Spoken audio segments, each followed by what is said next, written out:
Na edição do Psiconews de hoje, iremos abordar o processo de desenvolvimento psicossocial na primeira infância.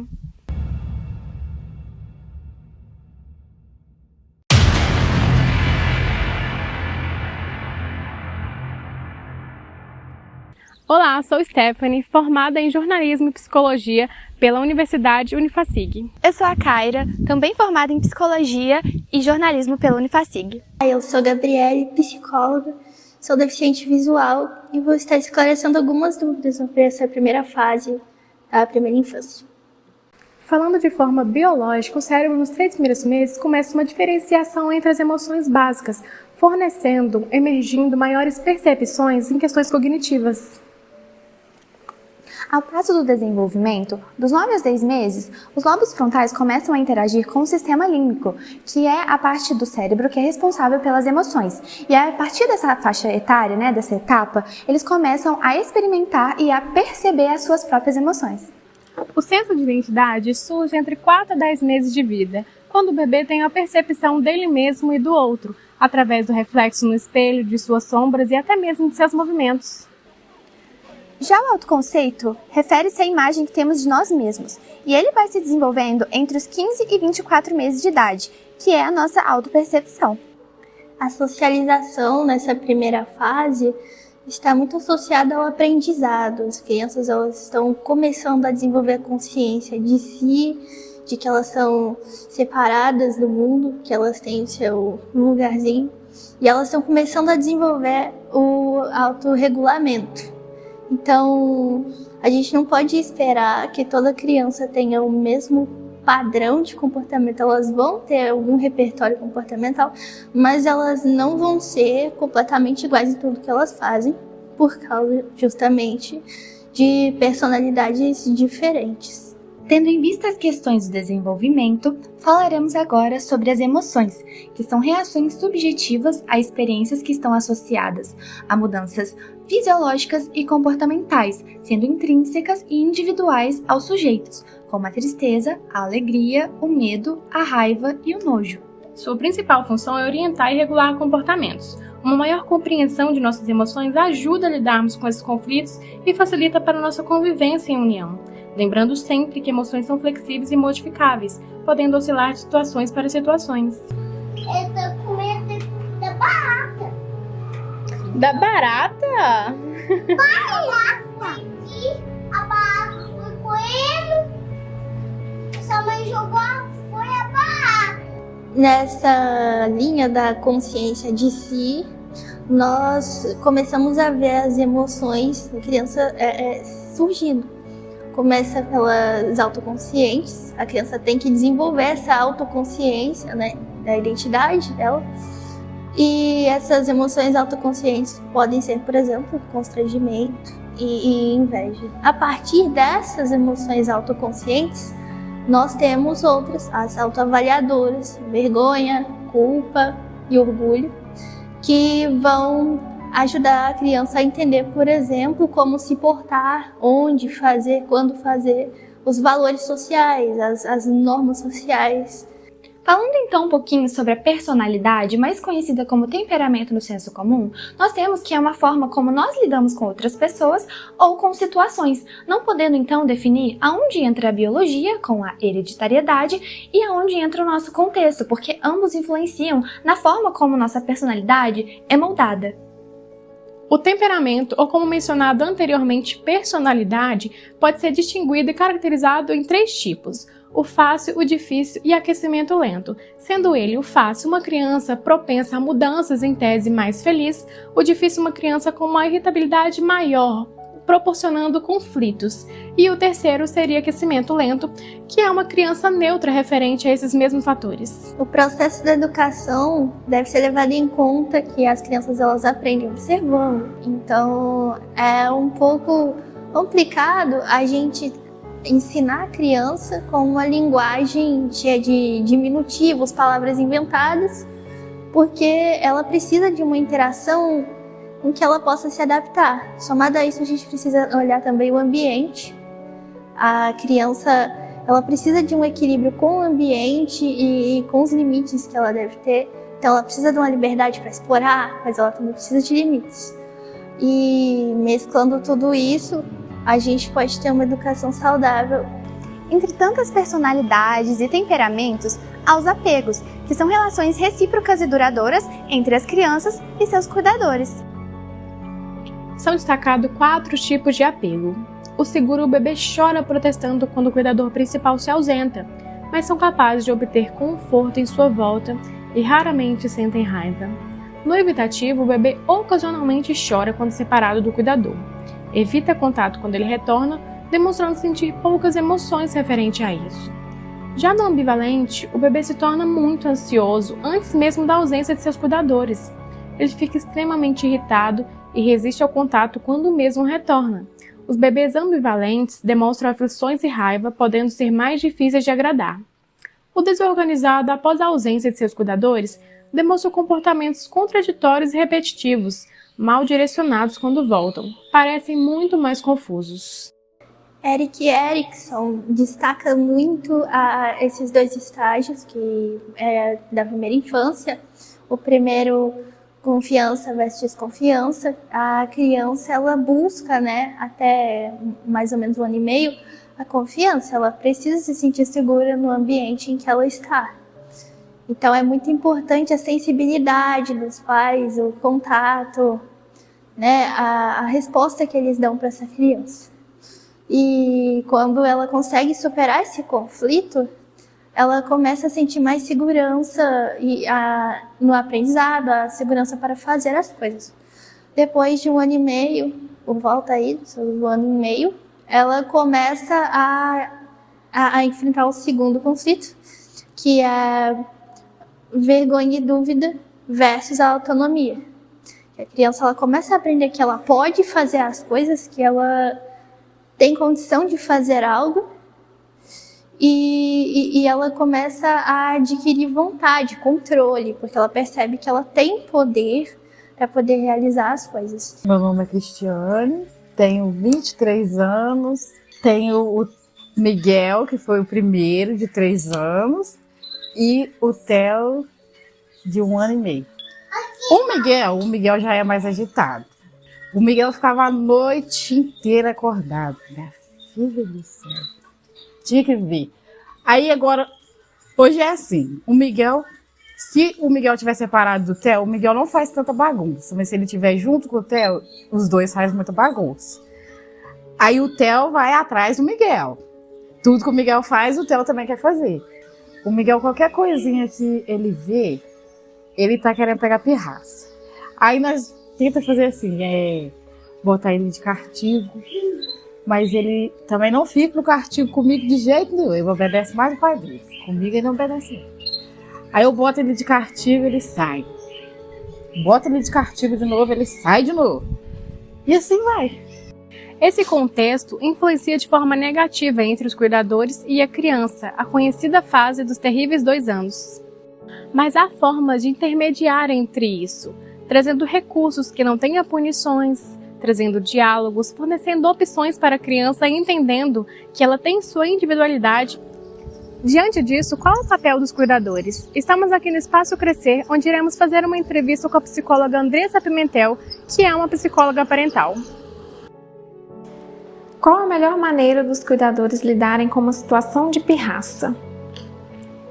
Quando a criança está numa situação de pirraça, eu sempre oriento os pais a investigarem o que está por trás daquele mau comportamento. E uma das perguntas muito importantes que os pais precisam se fazer: o que essa criança está precisando? O que essa criança está querendo me dizer através desse comportamento? E também uma outra questão importante é se colocar no lugar da criança. Então, se imaginar com a idade daquela criança e perceber como você se sentiria na situação daquela criança. E tem 4 passos que os pais podem seguir para ajudar as crianças nessa situação. O primeiro passo é conversar, se conectar com a criança. Muitas vezes acontece de a criança estar em público, está numa loja, e aí os pais se preocupam com as outras pessoas que estão ao redor, os outros adultos que estão à volta. E muitas vezes falta essa conexão com a criança pelo medo do julgamento. E muitas vezes os pais, eles podem se irritar, né, e agir com a criança de uma forma que se arrepende depois. Então é importante criar uma bolha ali, né, entre você e a criança e se conectar com ela, né, conversar, procurar entender o que está acontecendo, né. O segundo passo é ajudar a criança a reconhecer e expressar suas emoções. Então, filho, o que você está sentindo, né? Eu estou percebendo que você está com raiva, né? Ou que você está triste, né? Ajudar a criança a reconhecer o que ela está sentindo no corpo, nomear e explicar para a criança aquela emoção, né? Como ela funciona no corpo. Depois de feito isso, os pais podem ajudar a criança a como ela agir, que forma ela pode agir em uma próxima vez, né? Então, filho, sempre que você se sentir assim, que você estiver nervoso, tiver irritado, você pode sair de perto daquilo que te chateou. Apesar da raiva, né? Como ela vai se comportar? A raiva não é o problema, né? O problema é o que ela vai fazer com aquela raiva, a forma que ela vai se comportar, que muitas vezes é um problema. Então, ensinar a criança o que ela pode fazer nesses momentos. Então, sair de perto daquilo que te irritou, né? Dar uma pausa, tomar um copo d'água, até respirar fundo também ajuda a se acalmar, né? Ensinar para a criança formas que ela pode fazer. O que acontece muito na educação tradicional é punir a criança por um mau comportamento, né? Quando ela está fazendo uma birra, está fazendo uma pirraça, e punir essa criança. Porém, não ensina como ela deve agir. Então a criança sabe que ela não pode agir daquela forma, mas que forma então eu posso agir, né? Os adultos, eles precisam, nós chamamos isso de corregulação, né? De ajudar a criança a se regular. O que deve ser evitado diante desses casos? O que precisa ser evitado nesses casos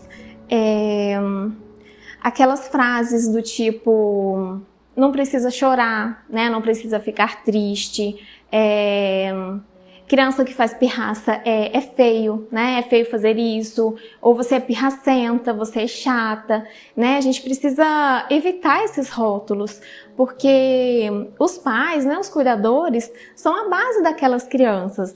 Quando uma mãe, né, um pai diz para aquela criança que ela é aquilo, né? Então é muito importante nós atentarmos às palavras que são ditas nesses momentos, né? E as ações também, né? Essas punições que muitas vezes ocorrem na educação tradicional, para a criança não internalizar que aquilo que ela está fazendo é errado, né? Que ela não pode expressar as emoções, né? E é muito contrário disso.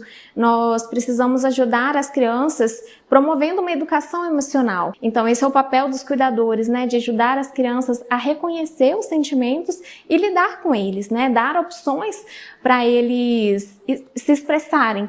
A pirraça, ela é uma das expressões de autonomia, né? Isso mostra que a criança, ela quer alguma coisa, ela tem vontade, né? E quando ela não tem, ela se frustra, né? Mas isso é importante porque a birra, ela mostra que a criança, ela tem uma vontade e que ela luta, que ela corre atrás de ter aquilo que ela quer.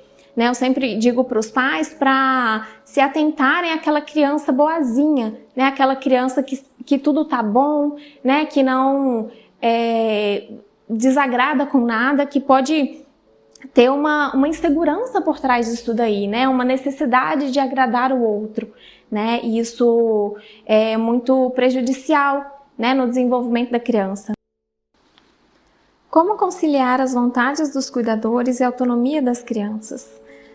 Bom, eu sempre digo que é preciso analisar as necessidades da criança, mas também as necessidades do adulto, né? E as necessidades da situação, né? Porque muitas vezes nós não temos aquilo que queremos, né? E as crianças, elas também vão aprendendo isso, que nem tudo que ela quer, ela vai ter. E isso ajuda as crianças também a desenvolverem resiliência, né? Desenvolverem ali autonomia mesmo, né? Força para lidar com as frustrações do dia a dia. Ela não vai ter tudo naquela hora, né? E que você também não tem. Então, às vezes, falar com ela, filho, eu entendo, né, que você queira muito isso agora, né? Eu também já passei por isso, né? De querer uma coisa e não conseguir, né? Não é tudo que a gente quer que a gente vai conseguir ter, que a gente vai conseguir comprar, né? Vai conseguir fazer e tá tudo bem. Há maneiras de trabalhar as emoções de ambos, quais? Sim, né? É importante, assim como ajudar a criança a reconhecer os sentimentos dela, é reconhecer o próprio sentimento, né? O que eu estou sentindo, né? Neste momento, como eu estou, né? Os cuidadores, eles são exemplos para as crianças, né? Eles são como o espelho, né? A criança espelha ali as emoções, as ações dos adultos, né? Então é sempre importante nós nos acalmarmos primeiro para ajudar a criança a se acalmar, né? Então, se você não tem essa autorregulação, esse autocontrole bem trabalhado, é importante você buscar formas, né, de se acalmar, de reconhecer aquele momento que você está com raiva, né, esperar um pouquinho, porque as emoções, o ápice dela duram segundos. E passo a passo para as crianças também servem para os adultos, né, de sair do local, né, que estressou, dar um tempo, respirar fundo para depois resolver a situação. Muitos adultos acreditam que devem disciplinar, né, devem corrigir a criança naquele exato momento, porque se deixar para depois é o mesmo que deixar ela se safar. E não é bem assim. Então, quando nós estamos desregulados, podemos ofender, né? Podemos dizer coisas que não gostaríamos. Então, é importante você se acalmar primeiro, e aí você vai estar modulando esse comportamento na criança, né? Vai ajudar ela a se regular também. E se você não consegue, né, tem dificuldade de reconhecer os seus sentimentos, é importante você buscar uma ajuda, né? Buscar uma terapia para você conseguir fazer isso e depois ajudar a sua criança. Por fim, é muito importante lembrar de dar asas e também um ponto seguro, um ponto de pouso para a sua criança. Sendo o desenvolvimento constante, é muito importante que todos esses marcadores sejam muito bem definidos e desenvolvidos, porque nós somos como mosaicos. Se uma pecinha falta ou está com algum defeito, o todo tem muito prejuízo. Um bom desenvolvimento está ligado a todos esses fatores cognitivos, emocionais, sociais. É importante, como cuidadores, estarmos atentos a essas questões, visando um futuro promissor, contribuindo para o desenvolvimento dessas crianças.